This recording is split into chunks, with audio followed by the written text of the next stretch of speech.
వసంత కోకిల వనమంతా పిలుపులా వసంత కోకిల జగమంతా గెలుపులా. ఏంటన్నా అమ్మ మీద కోపడుతున్నావు? నువ్వు వచ్చే వరకు తినకుండా కూర్చున్నారని అంటుంటే కోపం వస్తుందిరా మీ నాన్నకి. అది కూడా చెప్పాలా? చెప్తేనే కదా నాన్న తెలిసేది. అయినా మీరు తినడం స్టార్ట్ చేస్తే నేను వచ్చి జాయిన్ అయ్యేవాడిని కదా. పర్లేదులేరా, నీతో కలిసి తినడం అదొక తృప్తి నాకు. ఇన్నాళ్ళు ఈ ఇంట్లో బిక్కుబిక్కుమంటూ ఇద్దరమే ఉండేవాళ్ళం. ఇప్పుడు నువ్వు వచ్చిన తర్వాత కూడా వదిలేసి ఎలా తినగలని చెప్పు? మీ ఇద్దరే ఏంటి, సంధ్య కూడా ఉంటుంది కదా.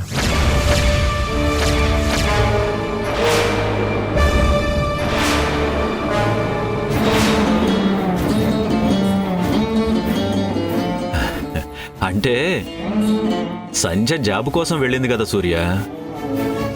అప్పటి నుండి మేమిద్దరమే ఉంటున్నాం అంటుంది మీ అమ్మ. అంతే కదా లక్ష్మి? ఆ అవునా? అవును. 2 నెలల నుంచి మీ నాన్న నేనే ఇంట్లో ఉంటున్నాం. ఇంకెన్ని రోజులే, అందరిలో సంధ్య కూడా వస్తుంది కదా. బ్రేక్ఫాస్ట్ నుంచి డిన్నర్ వరకు ఏది మిస్ అవ్వకుండా అందరం కలిసి తిందాం. సంధ్యను అనవసరంగా జాబ్కి పంపించారు నాన్న. నేను ఇంటికి వచ్చి ఇన్ని రోజులైనా తనని చూడలేదు, కనీసం మాట్లాడను కూడా మాట్లాడలేదు. సంధ్య గుర్తొచ్చిన ప్రతిసారి నాకు ఆలోచన మార్చుకోవడం చాలా కష్టంగా ఉంటుంది. నువ్వు తిరిగి వస్తావని కల్లో కూడా ఊహించలేదు నాన్న. లేదంటే అప్పుడే ఆపేసేవాళ్ళం. అంతా విధిరాత. దాని ముందు మానవ ప్రయత్నాలు ఎందుకు పనికిరావు. ఉద్యోగానికి పంపించింది మీరు, మళ్ళీ విధిరాత అంటారేంటి? అవునులేరా, అంతా మా తప్పే. సరిదిద్దుకునే అవకాశం ఆ దేవుడు ఇస్తాడో లేదో చూడాలి. దేవుడు కాదు, ముందు ఆ కంపెనీ వాళ్ళతో మాట్లాడాలి. రాకేష్కి ఎన్నిసార్లు చెప్పినా వాడు కూడా సంధ్య కంపెనీ గురించి డీటెయిల్స్ తెలుసుకోలేకపోతున్నాడు. సంజయ్ ఏదో ఒక రోజు సడన్ గా వచ్చి సర్ప్రైజ్ అంటుందేమోరా, చూద్దాం. ఆ రోజు ఎప్పుడు వస్తుందో ఏంటో. తొందరలోనే వస్తుంది నాన్న. ముందు నువ్వు టిఫిన్ తిను.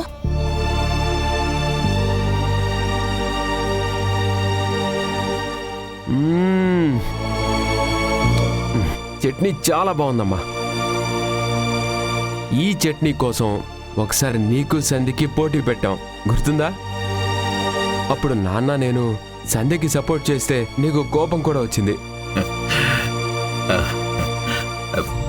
మీ అమ్మకే కోపం బాగా దగ్గర చుట్టంరా. అవునవును, మొగుడు రూపంలో ఎప్పుడు పక్కనే ఉంటారుగా.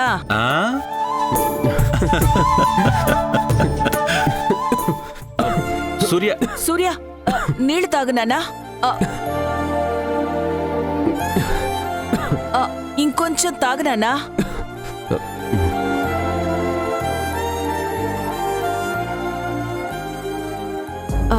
నిన్నెవరో బలంగా తలుచుకుంటున్నారా?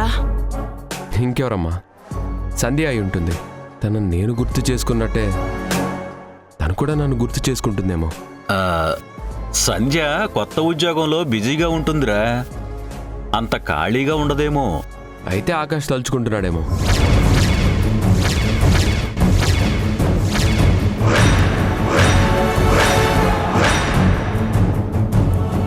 ఆకాశ? అవునా? ఆకాష్ నా ఫ్రెండ్. యాక్సిడెంట్లో సేవ్ చేసినందుకు జాబ్ ఇచ్చాడు కదా, అతనే ఆకాష్. అవును, ఇన్ని రోజులు మీకు పేరు చెప్పలేదా? లేదు నాన్న. అవును, నువ్వు వర్క్ చేస్తున్న కంపెనీ పేరేంటి? SA constructions.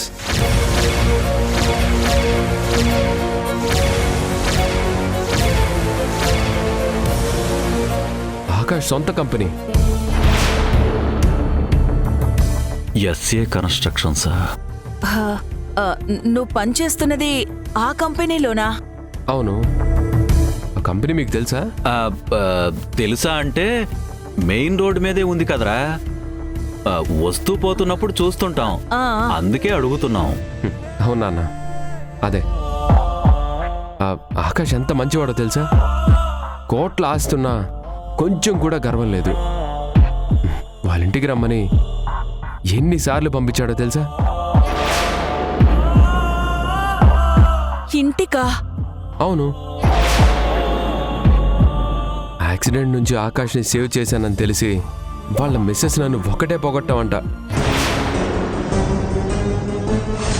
దేవుడితో కంపేర్ చేసి భోజనానికి తీసుకురమ్మని ఆకాష్కి పదే పదే చెప్తుందంట.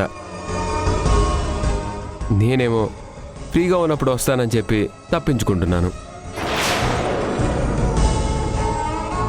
వరలక్ష్మి వ్రతం రోజున కూడా రమ్మని అడిగితే భార్యాభర్తల మధ్య నేనెందుకని ఆకాష్ని ఒక్కడే వెళ్ళమంటే నా కోసం క్యారేజ్ కూడా తీసుకొచ్చాడు.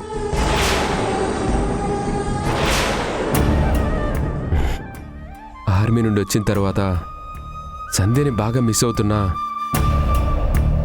ఆకాష్ రూపంలో మంచి ఫ్రెండ్ దొరికాడు. ఏదో ఒక రోజు వీలు చూసుకొని వాళ్ళ ఇంటికి వెళ్ళాలి.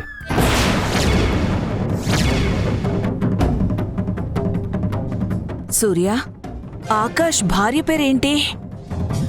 ఆవిడ పేరు ఏదైతే నాకెందుకమ్మా, నేనెప్పుడు అడగలేదు, అతను చెప్పలేదు.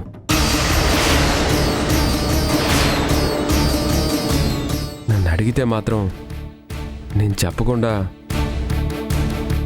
ఈ చేతి మీద టాటూ చూపిస్తాను.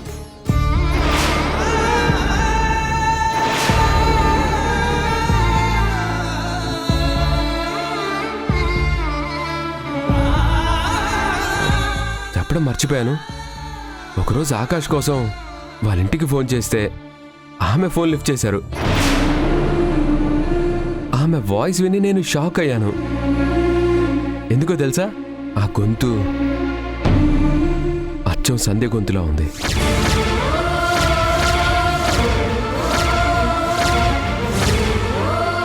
ఆవిడ చేసిన ఫుడ్ టేస్ట్ కూడా సంధ్య చేసినట్టే ఉంటుంది.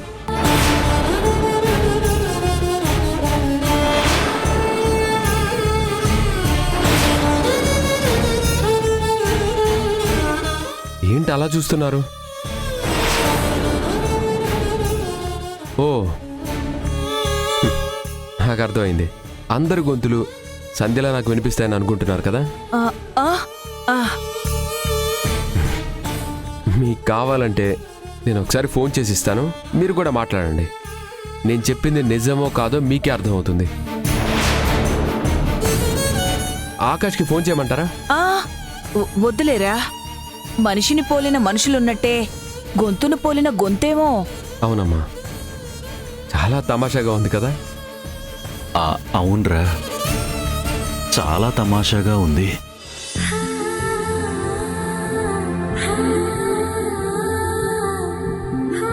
నానా, ఏంటి అలా చూస్తున్నారు? తినండి.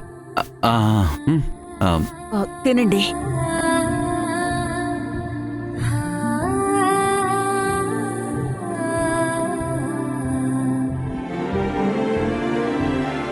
అమ్మా, ఆ, నానా, నేను ఆఫీస్కి వెళ్ళొస్తాను. ఆ, బాయ్. బాయ్.